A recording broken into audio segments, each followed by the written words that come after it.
નમસ્કાર. ચાલો આજે એક એવી જગ્યાની સફર કરીએ જે ગાઢ જંગલની વચ્ચે છુપાયેલી છે અને જ્યાં કહેવાય છે કે એક વિરાટ પૌરાણિક યોદ્ધા રક્ષા કરે છે. આપણે વાત કરી રહ્યા છીએ ઝંડ હનુમાનના રહસ્યમય અને ખૂબ જ સુંદર મંદિરની. વિચાર તો કરો, 18 ફૂટ ઊંચી દંતકથા. આ કંઈ સામાન્ય વાત તો નથી જ, બરાબર ને? આ એક આંકડો જ મનમાં એટલી બધી ઉત્સુકતા જગાવે છે કે આની પાછળની આખી વાર્તા કેટલી ભવ્ય હશે. ચાલો આજે આ જ રહસ્ય પરથી પડદો ઉઠાવીએ. તો આ જે ભવ્ય દંતકથા છે ને, એનું કેન્દ્રબિંદુ છે અહીં આવેલી એક અદ્ભુત પૌરાણિક મૂર્તિ. એમ કહી શકાય કે ઝંડ હનુમાનનું સાચું રહસ્ય તો આ મૂર્તિમાં જ છુપાયેલું છે. 18 ફૂટ આ કોઈ નાનો સૂનો આંકડો નથી. જરા વિચારો, લગભગ 2 માળની ઇમારત જેટલી ઊંચાઈ. આટલી વિરાટ પ્રતિમા જ્યારે એકદમ આપણી સામે હોય ત્યારે તો બસ જોતા જ રહી જવાય, એકદમ મંત્રમુગ્ધ. પણ સાંભળો, આ મૂર્તિની વિશાળતા જ એની એકમાત્ર ખાસિયત નથી. એની સાથે જોડાયેલી છે એક દંતકથા. લોકવાયકા એવી છે કે આ મૂર્તિ છેક મહાભારત કાળની છે.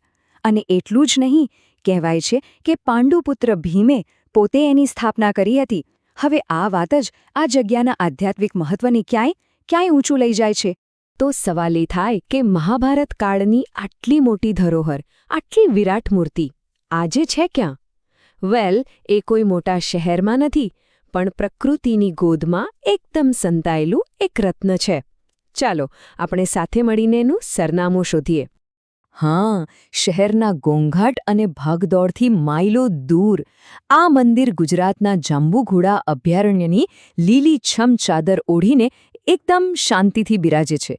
ખરેખર પ્રકૃતિની વચ્ચે છુપાયેલું એક અમૂલ્ય રત્ન. તો આ જાંબુઘોડા અભયારણ્ય છે શું? એ પંચમહાલ જિલ્લાનો એક પ્રોટેક્ટેડ ફોરેસ્ટ એરિયા છે, જેના ગાઢ જંગલો અને કુદરતી સુંદરતા માટે બહુ જ ફેમસ છે.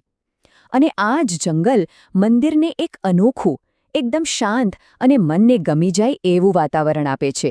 તો વિચારો કે જ્યાં દંતકથા અને પ્રકૃતિનું આવું અદ્ભુત મિલન થતું હોય, તેનો અનુભવ કેવો હશે? સાચું કહું ને, તો ઝંડ હનુમાનનું અસલી આકર્ષણ ત્યાંના વાતાવરણમાં, ત્યાંની હવામાં જ છે. જરા આંખો બંધ કરીને કલ્પના કરો. ચારે બાજુ ગાઢ જંગલ છે, પક્ષીઓનો મીઠો કલરો સંભળાય છે અને એકદમ નીરવ શાંતિ.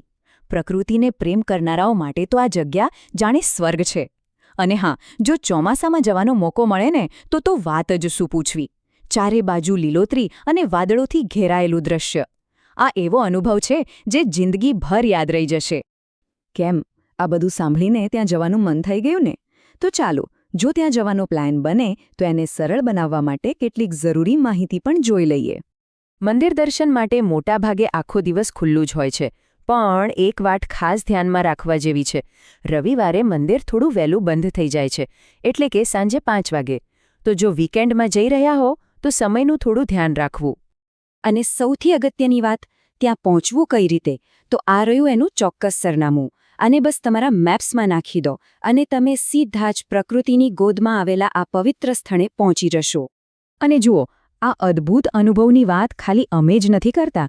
હજારો લોકો જે ત્યાં જઈ આવ્યા છે, એમણે ગૂગલ પર આ જગ્યાને 4.7 સ્ટારનું શાનદાર રેટિંગ આપ્યું છે. આ જ બતાવે છે કે આ જગ્યા ખરેખર કેટલી ખાસ છે. તો આ બધી વાત પછી એક સવાલ મનમાં રહી જાય છે કે ઝંડ હનુમાનનું સાચું આકર્ષણ શું છે? ભીમે સ્થાપેલી એ 18 ફૂટની વિરાટ મૂર્તિ, કે પછી ગાઢ જંગલની વચ્ચે પ્રકૃતિ સાથેનો એનો અતૂટ સંબંધ? કદાચ સાચો જવાબ આ બંનેના સંગમમાં જ છુપાયેલો છે. વિચારવા જેવો સવાલ છે, ખરું ને?